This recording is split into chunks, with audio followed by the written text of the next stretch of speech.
tryna say I'm only in the me. Got a code with my dogs, can get in between. I can give them life, no more energy. Amen. What is up, everybody? It is good to be streaming again in front of the camera. JJ, I missed you, buddy. How we doing? Doing pretty good. You know what I mean? It's been a minute. I mean, the last one we did was like, I mean, we just weren't, we didn't have the energy that day. No, it was just off. No caffeine. It's around the holidays, but it's a different day. It's a new day. It is. And we got playoff football. Hey, I got H-Town all the way. Me and you had a pretty solid start so far through Saturday and Sunday. We mostly just exchanged through text messages and posting the parlay to Twitter, so hopefully you guys have been able to follow there. But good to get back in front of the camera and kind of show you guys the process that we go through. We see the comments rolling in. We'll get to talking plays here soon, but it seems like the one everybody's asking about first is just straight up who's winning the game. And I know who we both like. I think I'm a bit more hesitant to go all in on the take than you, so I'll let you take the floor first. Yeah, I mean, I got to go with the Texans here. I mean, defense is great, as we know. I mean, the offense has looked better since CJ Stroud came back. Like, surprisingly, whatever that concussion did to him, it just made him play a little bit better for whatever reason. It's kind of crazy to say, but it's kind of happened like that.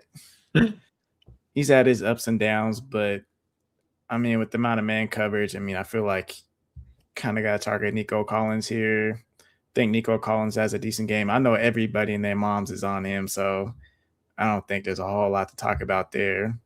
But I think like the wide receiver 2 and 3 gets a little bit more interesting. We'll talk about later. Oh, for sure. I think for me, I'm kind of in the same boat where I'm like, dude, the Texans have just been so good. And I also think the Steelers are very fake good. So if it was anybody else, I think I'd be like, yeah, Steelers suck. We're just gonna fade them. But I can't have it in me to be like, yep, CJ Stroud, I trust him. He's got my money. It's tough. But I think the other thing that I think makes it hesitant for me to trust just the fact that the Houston's the better team is the reason they've been so good and so dominant down the stretch of the season has been their defense has been out of their mind, but mainly the pressure that they've been able to get to the quarterback just running forward. The issue I have with that in this matchup is as vanilla as the Steelers offense is, it's a lot of quick throws. And we make fun of them for being, oh yeah, Aaron Rodgers is a yak merchant, but their whole scheme is 3-4 yard throws where you're basically running the ball without having to go through the tackles. Like that's the kind of yardage you're trying to gain. So if you're taking out the element of getting pressured because the ball is getting out so quick, that thing that makes that defense the next level now goes out the window. And now it's a lot more even of a football game. So I still think the Texans take care of it. But like yesterday, I looked at the Patriots line and I was like, Patriots should be like 7.5, 8.5 point favorites. Why is this a 3.5 spread? And at first I saw this and I thought the same thing. I was like, why are the Texans -3?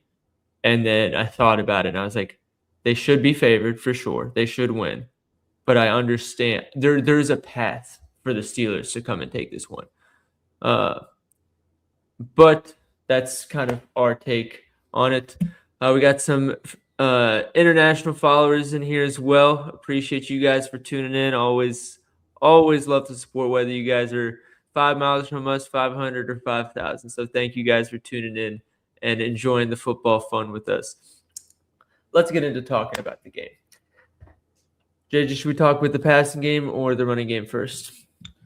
Let's get the running game out of the way first. I know we usually do passing, but let's do it. I'll get things started with the Steelers running defense because that's one that I think unless you kept up with the Steelers a lot or watched our videos when the Steelers would get primetime videos, you probably missed the fact that their running defense was really, really bad in certain spells of the season and then really, really good in certain spells. And if you're just looking at the data, if you're not filtering for those specific weeks that you're supposed to be filtering for, you wouldn't know why. But we can sit here and tell you the reason why is a certain nose tackle. His name is Derek Harmon. I'm pretty sure if I'm Derek not mind. Harmon, yeah. It's 7:15, so I always got to make sure. Whenever Derek Harmon is active, they are a wildly different run defense. And I mean, you don't even recognize them. And he's active here. So the Texans run defense, who's already like very reliant on explosive like chunk plays, like they'll get stuffed, they'll make an explosive run, then they'll make an explosive run and they get stuffed 4 times. So if they don't even get the opportunity to break off those big runs, and Derek Harmon's in there, then you don't even get those 3 to 4 yard chunks. It's going to put you in a lot of 3rd and long. So again, one of those things where finding a path where the Steelers could sneak one, like maybe just a turnover and stay in the game. That's another thing where if they're just constantly forcing 3rd and longs and forcing CJ Stroud to make these hero plays that I don't think he's at the level of to make consistently, like a Josh Allen type player, then it puts the whole game script for the Texans kind of in a world. But yeah, I'm not looking forward to watching the Texans even try and run the ball. I hope they don't. Yeah, and it's like with Jordan hurt, like he looked like he was getting ready to take off before he hurt his ankle, and now he's out, you know. I mean, the running backs, I don't know what to say about the Texans running backs other than Woody Marks has just been very inconsistent other than getting consistent like bell cow volume. You know, Nick Chubb was getting phased out of the offense before Jordan got hurt. And I don't think they're gonna have success there. I wouldn't even be surprised if Ogunbowale gets some more usage now with Jordan being out as like the 3rd down back. And that makes it real interesting for Woody Marks receiving. I don't think he's gonna have a big game there at all. No, he never does. I mean, we talked. He had like 3 good games, and everybody's like, "Oh, Woody Marks, super," like because he's pretty athletic, but like in terms of just, it's not entirely his fault, but he doesn't really ski. He's not Le'Veon Bell reading the tackles. So then when you put him in the receiving game, it was like, oh, explosive running back, putting him out in space, like it made a lot of sense, and then it just stopped. Like there was like a nice 3-week spell. So I don't think they're gonna do it in this one, even though the Steelers are terrible at defending the pass against running backs. But on the other side, the whole Gainwell and Jalen Warren dynamic. Gainwell's basically a wide receiver that runs the ball. Like if you took what Deebo Samuel did for the 49ers in his like peak season, that's basically what Gainwell is for the Steelers offense right now. But he is still involved in the running game. This is still that Texans defense, though. Again, I talked about them getting pressure and that being like the difference maker, but from top to bottom, they're good. Like their run defense is still very, very good. Do you think that's going to be part of the Steelers game plan here? Or do you think they're just going to quick pass, and it's going to be like a ridiculous pass to run split here? I think they are going to try and run the ball. I don't think they'll completely go away with it. I mean, obviously they're going to probably lean on the pass more as like an extension of the run game, but I think with the run game, they can have like a slight advantage here of just getting outside. Because I know they run a lot of zone, but if they can stretch it out to like just outside zone runs or like their little toss plays, I think they can have success there. Just the way the Texans kind of line up, because they like to spread out on their front 4, so they can find some gaps outside. Let's see what he's been doing this season against similar run defense. So the Texans rank 4th in lowest rushing yards per game allowed. If we filter for like top half rushing defenses, slow start to the season for Warren, but then like great finish. However, I will say Cleveland and Detroit, their run defense towards the latter half of the season, so I'm reluctant to say that this was a difficult rushing matchup for him. But you can see there's a lot more green than red in the more recent games. And some of these are like where he had that illness and then he just came back from a concussion, or he had a concussion. He was checked for a concussion mid-game, and by the time he got cleared, Gainwell was going crazy. So there's some weird ones in there. At a line this low, you can get 48.5 on MGM, 51.5 on FanDuel. I could see the vision, but again, I'm kind of in the same boat where if I'm the Steelers, my run game is just short passes. Like I'm not really trying to abuse the run here. Do you see any route towards a receiving game for Warren, or is it just going to be all Gainwell? I do see a little bit, only because of the checkdowns. If you look at the last 2 games, I mean, yes, it was without DK, but he's only running 5 and like 7 routes the last 2 games or something like that. Yeah, we got So 10 and 6 here. 10 and 6, yeah. So has not been good. Yeah.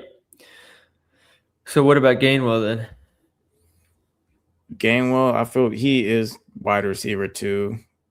Without DK, he's wide receiver 1. There's no question about that. They say Calvin Austin, who? Yeah. I mean, Calvin Austin had a nice game last week, but I feel Dude, I like like him. I'm a Calvin I Austin fan. do. I wish they would get him more involved the second half of the season, but it just hasn't been the case. Jesus. Gainwell had 39 routes run in the last game of the season. That's so ridiculous. If I filter for 25 plus routes run for Gainwell, he has 5 plus receptions in 4 of 5 games. If I lower it down to 20, we're at 4 of 7 games. But again, like you want to look for when his role pretty much changed. And I'd say it was that Cincinnati game. So since that Cincinnati game with 20 plus routes, come on, 7, 6, 5, 3, 8. It's a pretty big difference. You look at some of the receivers or some of the running backs that they played and the receivings they got. Marion Hampton got 8. Genti only got 1, which is not ideal. Michael Carter got 4. DeMercado got 2. And again, we're talking about the way that they're using Gainwell is not like a normal running back. So you get a really nice floor. But yeah, I think he shouldn't have a 4.5 line anymore. I'll just put it that way. I think Steelers have allowed like the second most receptions this season. Alex, I assume you mean to running backs, and yeah, it hasn't been good. I remember we talked about it whenever they played the Lions, because I believe that wasn't a primetime game. I can't remember, but I remember I was looking at Gibbs for that reason. Yeah, I think y'all are sleeping on Austin. He's getting a few targets today for sure. I think for me, it's not. It's more of a matter of how much they're putting him on the field. Because before the injury, it was like he was genuinely not getting routes, and I didn't understand why. Like he got 35 routes in the Baltimore game, still only 11 in the Detroit game, and that was the last game with DK. And then before the injury, let's see, when did he get injured? Or I guess, yeah, he was injured for a bit, but like it's still like you guys can see 11 routes, 14 routes, 14 routes, 17 routes. Once Gainwell started coming up on the scene, he really wasn't going above 20 routes. And if we limit it to that route share, let's see. Yeah, he's only had more than 8 receiving yards in 1 of 4 games so far. And his line is at 11.5. So that's really what it is for me. If he's on the field, I'm absolutely with you. I like his role. I think it makes a lot of sense. I think it fits this matchup. But if he's only getting 11 routes, and 4 of them are designed targets to Gainwell, and then another 3 are slants to DK, there's not much left on the bone for him to go and get his own work as well.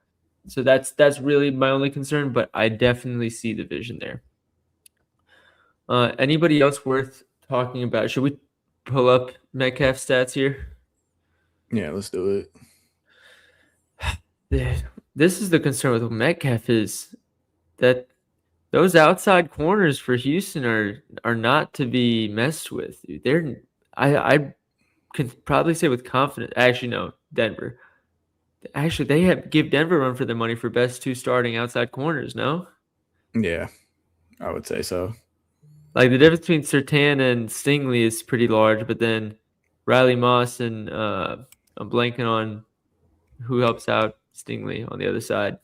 Help me out, JJ. I am blanking. God damn it. I was hoping you were going to help me here. You guys know who I'm talking about. You guys know what I'm talking about. But besides the point, when DK Metcalf has a line of 56.5, he's only over that line in 4 of 15 games this season. And those games were the Jets, they suck. Minnesota, they suck. Cleveland, that was a surprising one. and Baltimore, who was not great down the stretch. If we filter it for teams that are top half in defending the pass and just in passing yards per game allowed, only over in 2 of 7 games, only over that line. If we check yards per completion, Houston's pretty average. Air yards per game, they're not great. But then if we look at bad run defenses, because if you're relying on Yak for guys like DK Metcalf, you need the space to run. And if Houston doesn't pack the box. So if they're not allowing a lot of rushing success and they're not going to come down and pack the box, there's not going to be a lot of space for Yak to begin with. So if we just show games where they face difficult run defenses, it's not looking good either. Do you have any hope for DK Metcalf in this one, even though he's 2 weeks of just nothing but rest and getting healthy? I think his absence showed how much of an importance he is to being like the engine of this offense. I do think they designed up probably a couple of plays for him just to get him going probably early on at least, and then kind of go from there, because it is going to be tough overall, like just do the normal game flow of things without the regular prep that you would want. These corners are just tough in general. We've been doing all this talking. We haven't even pulled up the injury report yet, JJ. It's usually what we start with. Yeah. Injury report. Darnell Washington is on IR, so that makes a difference for the tight ends there. Which is what made me think of pulling up the injury report, because Jonnu Smith, full participant, and like that makes a very big difference. Even though I forget, did we hit Jonnu Smith? Was it week 18 when we bet him? I forget. Did we hit that bet? I feel like we did. I feel like that was the only leg that over. Yep. But the reason I bring that up is if you're not like Darnell Washington got a lot of design targets. So that does open up a little bit for DK. But then where is it? Somebody in the chat said, how about Pat the most? Yeah. Do you like Pat more than Jonnu? I do. I feel like they like Jonnu more as a receiver. But it's also, I know it's some bias. The team may like him, but Aaron Rodgers likes Pat more. That's the problem. That's fair. That is absolutely fair. I'll pull both of them up here, and we'll probably figure out very quickly which one is the better one, because that might be my favorite angle to target. If we're going to target the passing game and there's no Darnell Washington, that could be the best angle. Pat's at 30.5 yards on Fanatics is the best line. And then what was his routes run the last 2 games? Darnell Washington only missed the last 2, correct? Or was it just last game? I believe it was the last 2 when I checked. Let me double check. I forget how expansive our website is, bro. So he got hurt early. So in the games without Darnell Washington this season, he ran 17, 15, 20, and 38 routes. But the 38 route one is the only one that's recent. The others are in the first 6 weeks of the season. Look at the last game, or like that before Baltimore, like, because that was a game where Darnell got hurt early, and then now he's on IR because of it. So then he also had 30 routes in that game. So if we set a floor of 20 routes, let's say, even though that's a low floor, he's over in 4 of 8. If we show games against teams that are stopping the run well, doesn't do anything crazy for the graph. If we check coverages, Houston's run a lot of cover 1, doesn't change too much. Let me make sure I'm filtering for Aaron Rodgers being active, because there was the Mason Rudolph game here and there. Didn't make a difference. If I filter out a lot of cover 2, 3 of 5 with Detroit and Baltimore as the misses there. So Freiermuth makes sense, I will say. And then we can check Jonnu as well. What was his routes? So his routes really didn't go up with Darnell out. So I think I'm on the Pat Freiermuth train with you guys. That's a good shout. I might make that an official play. If I do, I'll show you guys some love. What was somebody just said 22.5? I don't know who they're asking about, so feel free to clarify that in the chat. Or maybe they're asking about Nico Collins earlier. It sounds like what Nico Collins' line would be. Do you like Hunter for a sack? I would say no, just because I'm expecting a lot of quick passing. I don't like it might not even be about whether he wins his matchups or not. So on the Steelers side, I think we've come to the agreement that Pat Freiermuth is probably our favorite target. Do you like Freiermuth more than Gainwell? I think that's who it would come down to for me. I think Gainwell, because they both have the same receiving yards line. Receptions, 3.5 for Freiermuth. I'd take yards for Freiermuth, I think. Yeah. Like I think Bride the had value would be in his 134. yards. Yeah, and like he lands on 3 a lot. Like I'm looking, this is his 20+ route game log, and I mean he's over in 2 of 8, but 5 of those games were right on 3 receptions. So if you're laddering, ladder receptions. If you're taking a straight, take receiving yards. That would be my recommendation. But yeah, I think that's the best on the Steelers side. Let's get into the Texans side. And I know you wanted to talk about the other wide receivers, but everybody's asking in the chat and everybody's betting on this player. So we'll start with him. Is Nico Collins. And I'll say this, without a doubt, the easiest person to bet on in this game. Does it make him the wrong person? Absolutely not. It's Nico fucking Collins. There's not really somebody that respects Coin as much as Nico Collins. However, his usage is not what you would expect it to be. Like there was a point of the season where like, oh, he's finally getting 100 air yards a game consistently. Like the usage is there. And since then, he had a game with 36, then 180, 130, then down to 35. We can filter out blowouts and see if that's been the cause of it. It takes out one of the games. So like the routes run are still there. But what makes it really nice is this Steelers team is a huge pass funnel. We already talked about how good their run defense is when Derek Harmon is active specifically.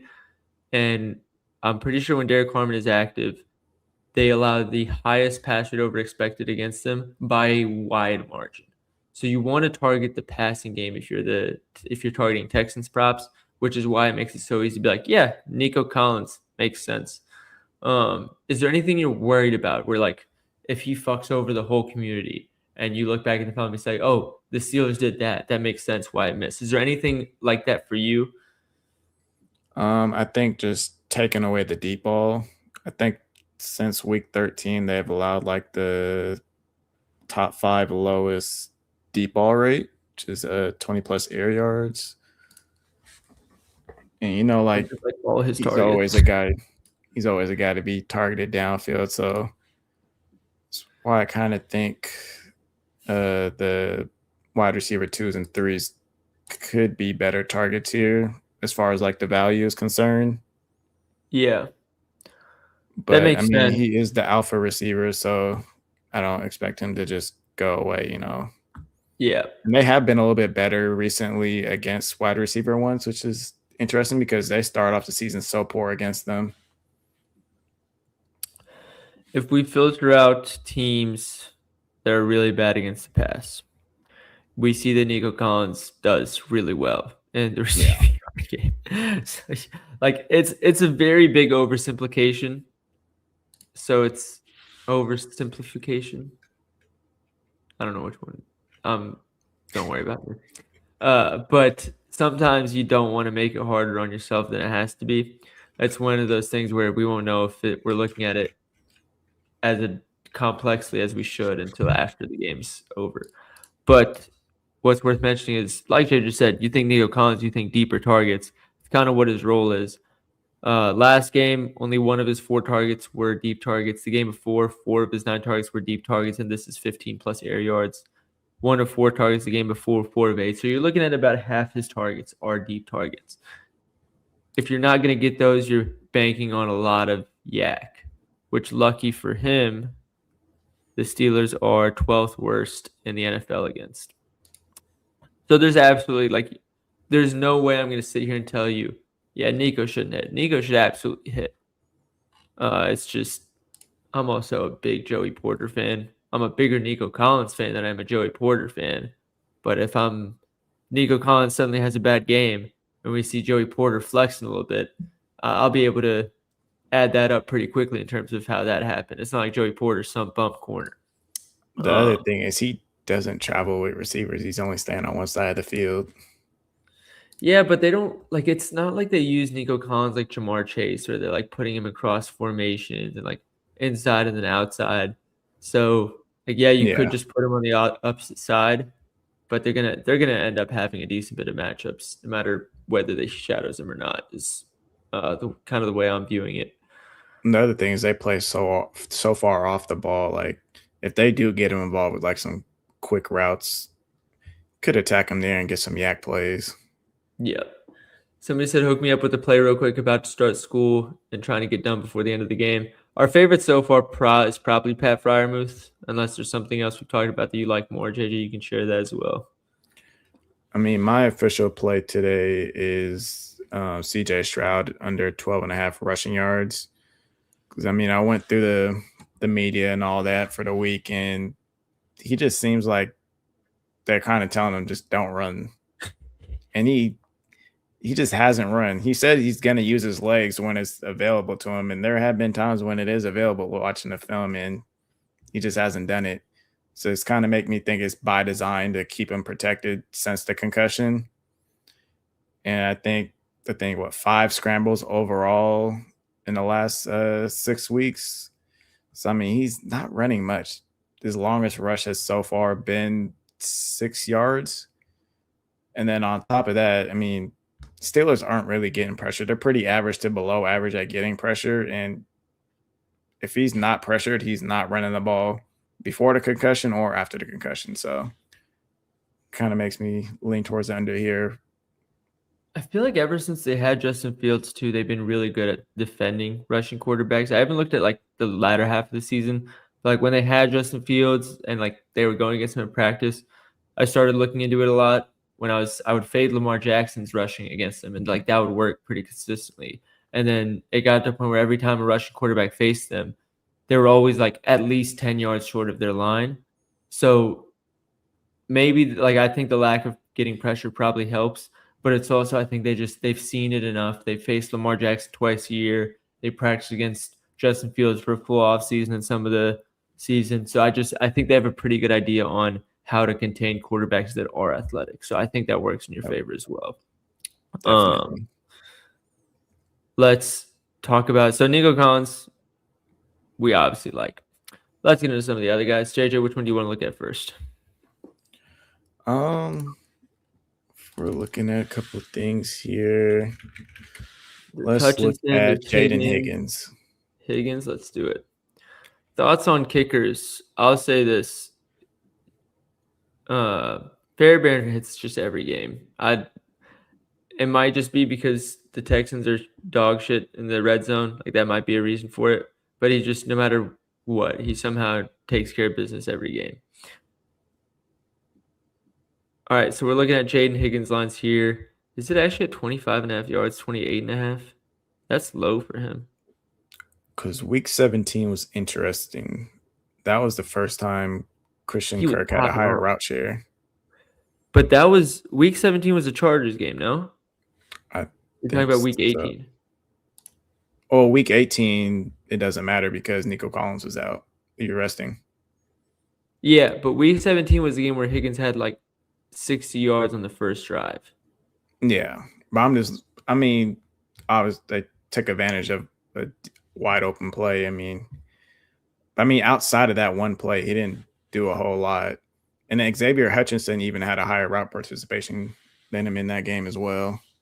I hate Xavier Hutchinson, man. I don't even maybe hate's a strong word. I actually don't have a problem with him. It's just it bothers me because I think he's a great fill-in wide receiver.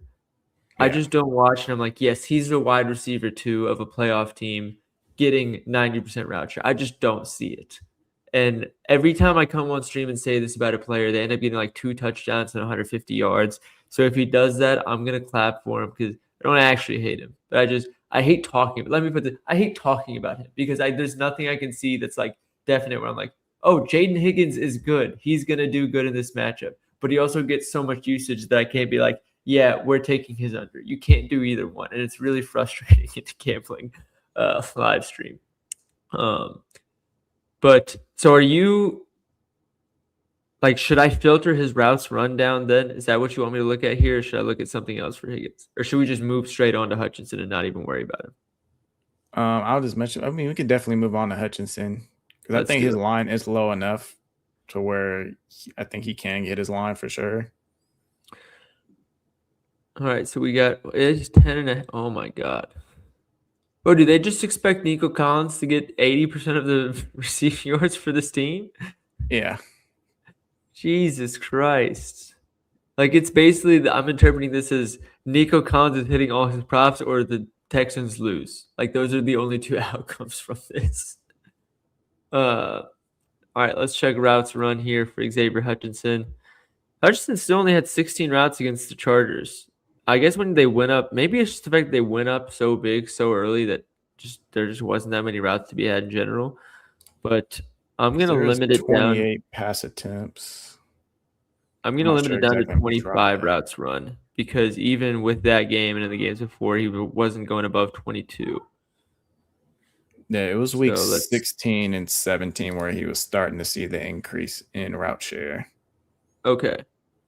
So the issue is those were the two. Like, Arizona was a blowout and never mind. Arizona was week 15, I think. All right, so I'm looking at his game log with 25 or less routes here. He's still over in 7 of 10 games. If I filter for teams that allow a shit ton of passing yards, JJ, I think you found a gem. Coulda, yeah.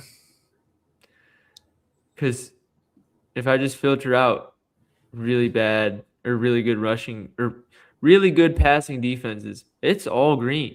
This is with 25 or less routes. If he's taking over route share like you say he is, then that's not going to be the case. So, yeah, I'm there.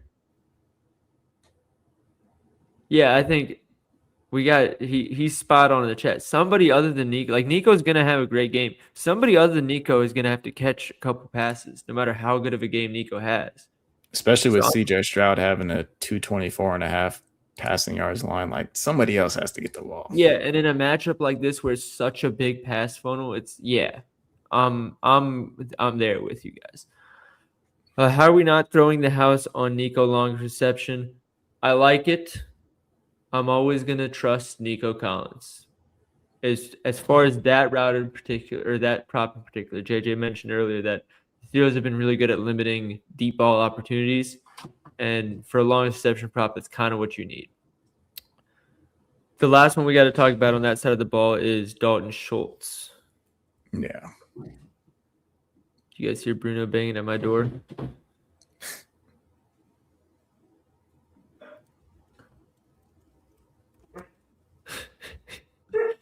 All right, which tab is the Dalton Schultz tab?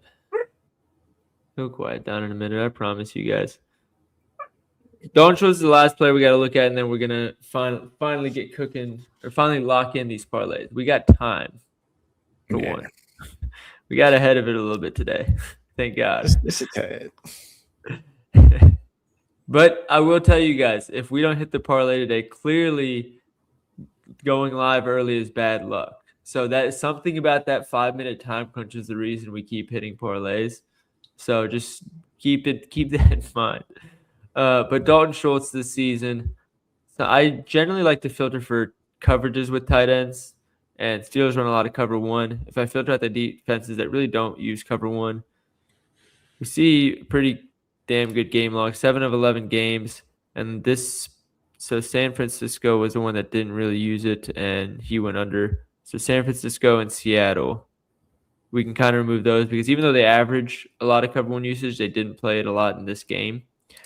But that still puts us to 6 of 9 games against teams that run cover one. And it makes sense when you have good receiving tight ends because cover one is generally associated with man coverage. If you have a good tight end, it's kind of a mismatch nightmare because they're going to be quicker than linebackers and they're going to be bigger than corners. So unless you have a really good safety for that specific thing, then you're kind of in trouble in man coverage. So it makes sense. If we look at defenses that just allow a lot of passing yards, again, slow start to the season. Just as a team, they were a slow start, but then absolutely started nuking the rest of the season. So I think this is another play that has some merit to it. Will there be another final live stream lay? Yes, absolutely. JJ, is there anything that you want me to make sure I mention in terms of Dalton Schultz? Dalton Schultz, I mean, really, he's going to be a top 2 target for sure, just because of where they set his line, obviously. But, I mean, the Steelers, they're not good against tight ends. So, I mean, it makes a ton of sense for Schultz to get involved here. But, I mean, where his line is, I think it's set pretty fairly. Yeah. But, I mean, if you were to attack it, I might go with like an accurate alt line. He's either going for like 60 or 20. Because Yeah. I'm filtering for CJ Stroud and it doesn't look as good. I'll say that. Yeah. Personally, I would take an alt line over. I'm kind of with you there. Jalen Noel, 6 receiving yards. I wasn't planning on taking a look at that, but I'll happily take a look at it. So let's see. Routes run last game. Oh my God, he's not getting any work. What the hell? So why? 15, Jalen Noel's 16, solid. 17, he's at 22% route share, 16%, and 21.4. That sucks, bro. I like Jalen Noel. If we filter for 20 or less routes, let's see. I mean, the line he's asking about is 6.5. He's still over that, and it's still only 6 to 14 games. I'm not touching that personally. Yeah, I'm out on that one. I feel like there's one more we're missing, but maybe I'm scrolling through the chat and I don't see anything. Someone's asking about Rodgers' passing yards. Let's go check it out. I'll tell you exactly what I'm going to filter for. Yards after the catch. He's such a yak merchant. It's ridiculous. All right, 201.5 is the line. Over in 10 of 16 games. Let's see if there's a home away split. Not really. Win-loss. If you think the Steelers win, there you go. 200 yards in 8 of 10 games. In terms of yak, if I filter out the top 10 yak defenses, 8 of 12 games looks pretty solid. But if I filter out the bottom 10 yak defenses, it still looks pretty good, actually. So maybe there's not too much there. If I filter out good running defenses, then it actually gets a little bit more green over in 6 of 8 games. If I filter, let's try yards per attempt. Sometimes that's better. It's still pretty green. So I do think it's going to be a lot of passing. I think that does make sense for 201.5 yards. I probably like it more than I should. So yes, on the over 206.5. Yeah, I would. I think it's low enough to where you can't attack it. I think it's just low enough to where you can't attack it. Yeah, I will say he's landed on 203 yards twice. So that's kind of a tight line. Somebody said look at Thielen. Let's do it. By the way, you guys can see it on the screen, but if you guys want to access the site to use it yourself, it's a website that me and JJ built. So if you have any feedback on it and you want to use it, please, by all means, just either scan that QR code on the bottom right, you'll get access to it, or just DM us. And if you use it and have any suggestions or questions, just text us. We're happy to help. We want to help. We want feedback. We want you guys to use it. We want it to be a tool that you guys like to use. So if you guys, obviously we're here to, whatever players you ask for, we're putting on the screen here. But if you want to be able to just use it yourself as well, it's accessible to you guys. So Adam Thielen, routes run in the 2 games without DK, he had 37 and 39 targets. Ignore the teams on the top. We got to fix it for players that got traded. So let me just say with Aaron Rodgers or without McCarthy. And I'll say 15 to 20 routes. Get the ones without DK out of there. There's really only one good game, and of course it was against my Lions. So it's DK Metcalf coming back definitely makes it a lot more muddy. Rodgers pass attempts instead of yards. Let me find out which one is Aaron Rodgers real quick because I got a lot of tabs at this point. Let's check it out. Pass attempts is 32.5. We haven't projected 30.49. So there is that issue. It doesn't fit the game script that I'm talking about, though. So it's probably just a fade for me. Let's filter out good running defenses. I mean, that's a lot of green. If I generally don't like to go against the projections, so I would recommend fading, but I mean, it's there.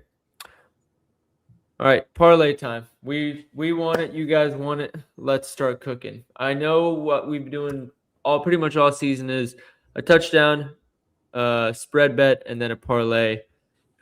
As the website becomes more and more expansive and useful, we're trying to lean into more of just what the website offers because we think that provides an edge, and we'd be stupid not to use something more when it provides more of an edge. So we're going to probably take out the spread bets. If we find a big touchdown one we like, we will include it, but we're not going to force it because we did hit yesterday. I forgot to mention that. We smacked, what was it, plus 298 or something like that, JJ? It felt pretty damn good. It hit really easily, too, and that was without a touchdown or a spread bet. But looking at what we got this season, Pittsburgh allows the lowest rushing touchdown percentage. So if you're looking at touchdowns on the Texans side, you're looking at passing touchdowns. CJ Stroud, looking at you. Whoa, Bruno. Sorry about that, guys. And then for the Texans, they're pretty middle of the pack. Even last three, it's been more of the same thing. So there's not as much of an edge on targeting Steelers touchdowns, but you can absolutely do it on the Texans side. As far as when to target, JJ, is there anybody that sticks out in terms of red zone usage, or is it really just CJ Stroud passing touchdowns? Don't overthink it. I think it's just CJ Stroud. Oh, no, it logged me out. Oh, no. Yeah. All right. We'll worry about that later then. Yeah, CJ Stroud 2+ pass touchdowns. I'll check the odds on that. But let's see. Passing touchdowns. Where are we?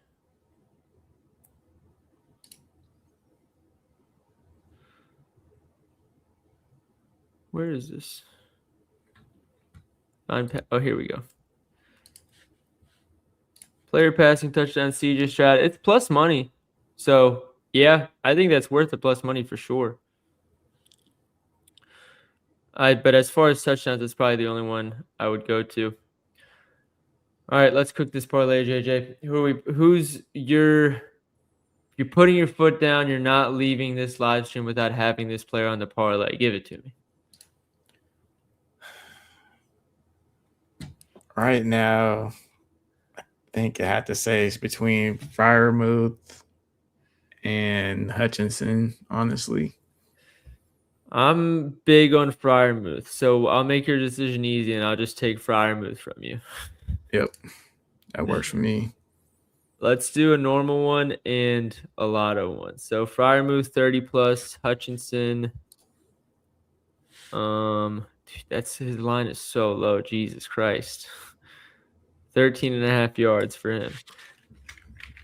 So that comes out to plus 215 on FanDuel or plus 225 Caesars, plus 249 Profit X if you want to go there. Or on DK, Pat Freiermuth is 2 yards higher and he's plus 236. So I keep that in mind. I want to make sure we're using the boosts, not just random parlays, because we want to get the most bang for our buck. And once we lock these in, I'll put these on the screen as well for you guys. Don't worry.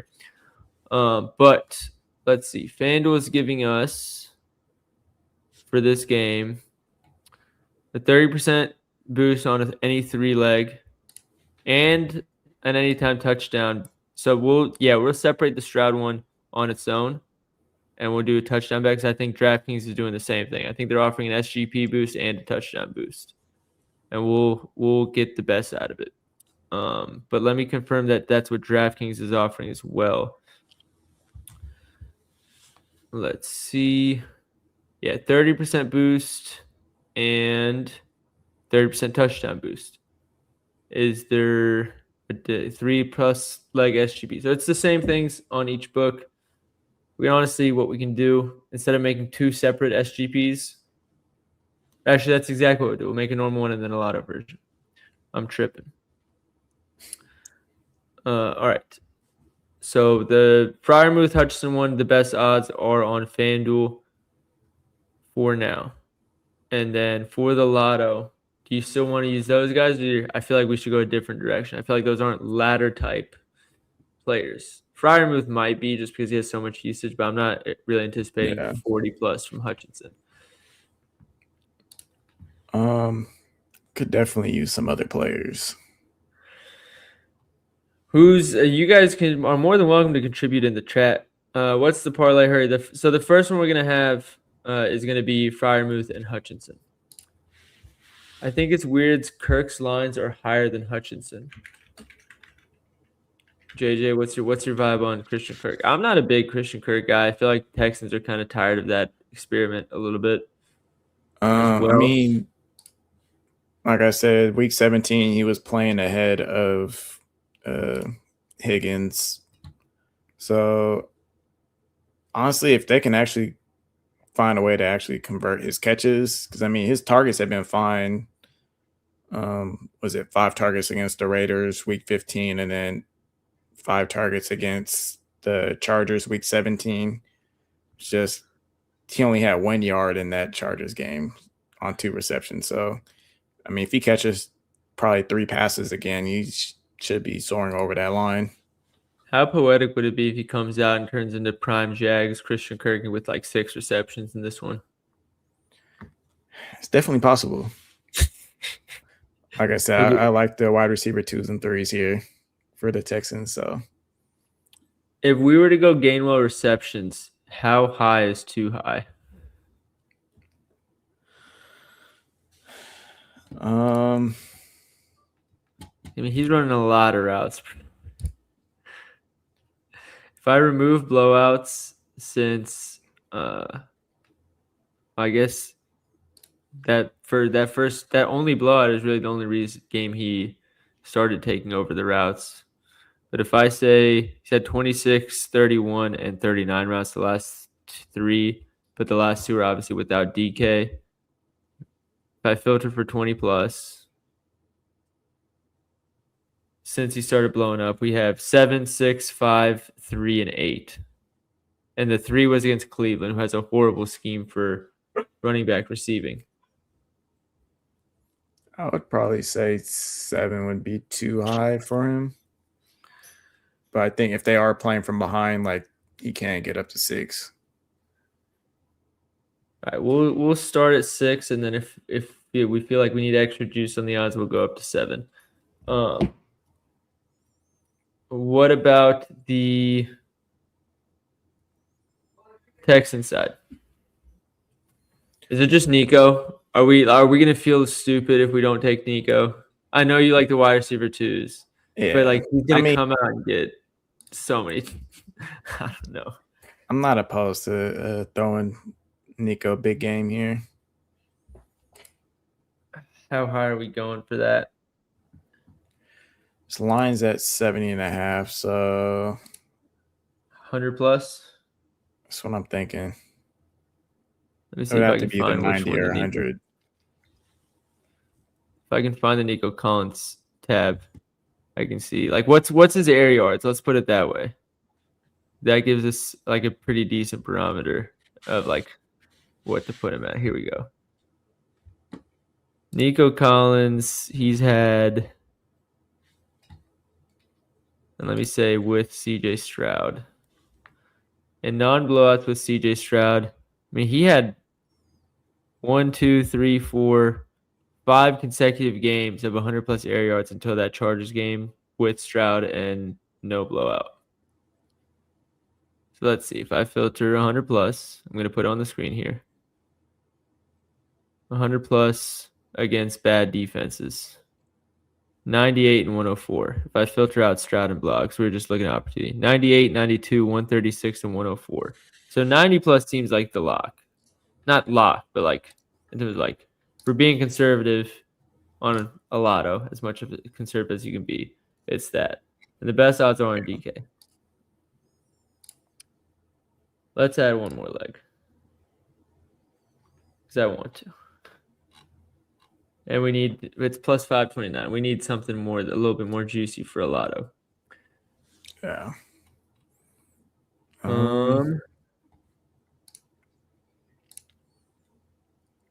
Maybe we're forcing if we do. What happened if we do Fairbairn kicking points? Oh, it's not even. It's kind of playable. No, you can't even do it on FanDuel. All right, we're just gonna keep it safe. Let's not overthink it. We have plus 200 Nico, plus 142 gain. Okay, so that's the question. Do we want to do 6 for Gainwell and then 90 plus for Nico, or 7 for Gainwell and 100 plus for Nico? How risky are we feeling? I say 6 and 90.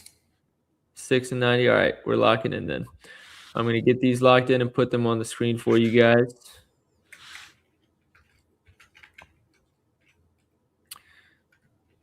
The first one is, why is it only giving me 20% boost? Oh, it needs to be 3 legs. All right, are we doing Texans money line? Yeah. All right, let's make it easy then.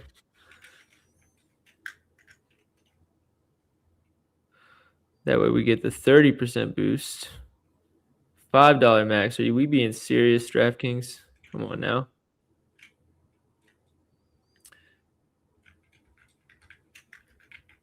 We doing the lotto. So yeah, the lotto, it's going to be plus 975. Not a crazy lotto. I'll get that one on the screen first, and then I'll lock in the FanDuel slip while that's on the screen. And then the other one was the Freiermuth and Hutchinson parlay. If it would send to my computer, that would be super helpful. I'm just going to text it to you, Jay, just so I can get on my computer. Nope.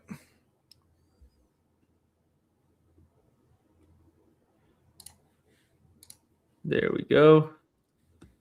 Let's get it here.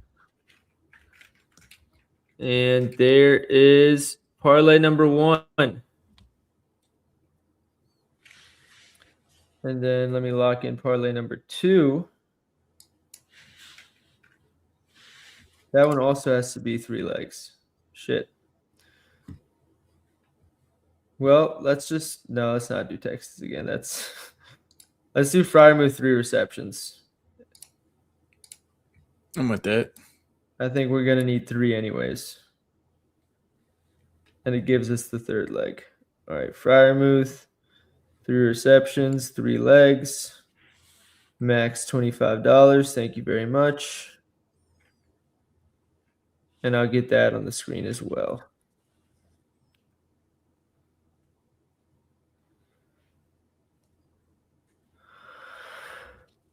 Calvin Austin, I know is who you're talking about, but for everybody else's sake that maybe doesn't know ball like my boy here does. Calvin Austin 20 plus. I'm with it. I see the vision. It's just a matter of if the Steelers staff sees the vision with us. That's really all it is for me.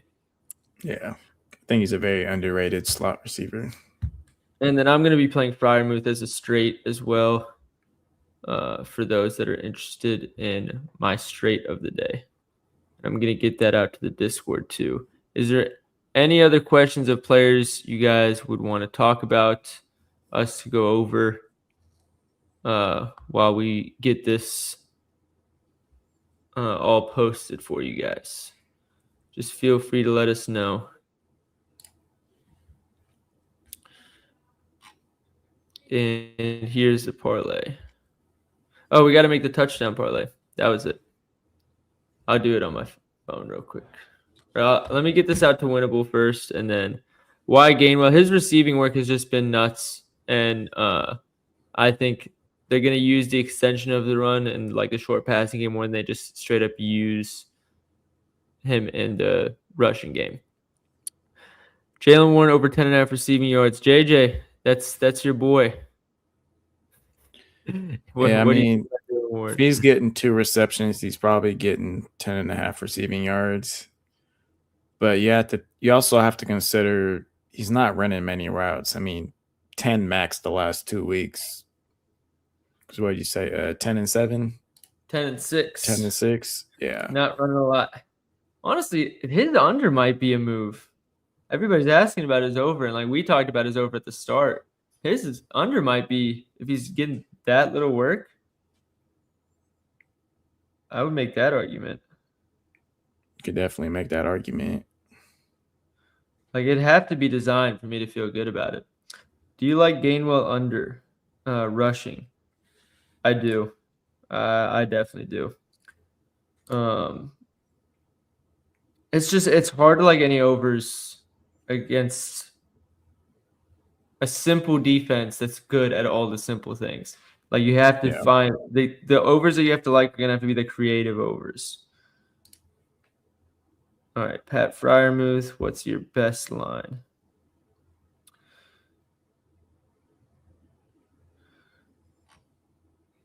We got 29.5 is minus 128 on FanDuel. And then, we got a 30.5 line somewhere on a lot of places. 31.5. I'm just going to play the 29.5. I think. What is it on FanDuel? FanDuel's got 31.5. Stroud rushing yards. JJ, another one. I'm going to give you the floor. An official play, so I feel like you can't go wrong with it. Just for the simple fact that like I was saying earlier, they seem destined to just not allow him to run. He had that one design run in week 18, and honestly, it was considered a design run, but the way it looked like it was a broken play. Looked like he was supposed to hand the ball off, but it just kind of turned into a bootleg for a little 2-yard touchdown at the goal line. So outside of that, he's not really scrambling. And if they're not getting pressure on him, he's not going to scramble at all. He's more so looking to just take the easy play that's given to him, which is either going to be check down or throw the ball away. So this game goes under 38.5. It's too low for me to feel good about an under. Like that's a really low unders line. But at the same time, yes, I'm expecting a pretty slow game. I didn't realize. I didn't even look at the total. That's lower than I even thought it was. So it's Fry yards or touchdown as a single. It's Fryermuth yards. The only parlay or the only touchdown prop that I think I like is CJ Stroud passing touchdown. Somebody mentioned Aaron Rodgers passing touchdowns earlier. I'm just not that confident that either team is going to be efficient in the red zone. So that's kind of the issue. You guys both love Nico Collins. It's hard not to. He's somebody that's fun to bet on because he hits a lot. Is how I like to view it. Touchdown parlay, please. I'd probably just go CJ Stroud passing touchdowns, and then maybe Fryermuth, but I don't really love anybody on the Steelers side. I'm going to be honest. I don't want to force it. I think that's why they're offering so many parlays for this one. Is because they know that it's going to be a dog shit game. Makes me lean the under, maybe first quarter 0-0 score. That's insanely sharp, actually. What are the odds for that? It can't be good, right? If the books give us like a long shot line for that, I would take that. Horrible in red zone. The red zone defense is going to be good for the Texans, and the red zone offense is going to be terrible. I just think it's going to be an ugly game for scoring. You can get yards. It's not going to amount to anything when it matters. All season, I love first quarter totals, and I've never seen Hard Rock offer to buy on the first quarter total. Hard Rock doesn't offer anything that's good for us, unfortunately. All right. Only reason why I love it is it just looks so suspect to me. I agree. I like if you get screwed, it's gonna be out of like you get screwed 3-0 or something. I don't think it's gonna be like a 10-7 type of quarter. Yeah. It's definitely gonna be like the highest scoring quarter of the playoffs because I say that. What else? Why do you think CJ is getting 2? It's the Steelers allow the lowest. Let me quote it. I just have it right here. The Steelers allow the lowest rushing touchdown percentage against them. So the inverse of that is high passing touchdown rate. So if the Texans score, it's going to come through the air. Aaron Rodgers' pass attempts or completions, probably attempts just because the defense is really good. But I do see the reasoning for completions just because I'm expecting it all to be in the short game. I think that's everything we got for you guys today. I'll get this all posted here in a second all over the socials, and appreciate everybody for tuning in. We got a lot of playoffs to go, so we're gonna be here for the next month and a half. You guys are gonna see a lot of us. JJ, appreciate you as always. Let's enjoy this game, shall we? Let's do it. Take care, everybody.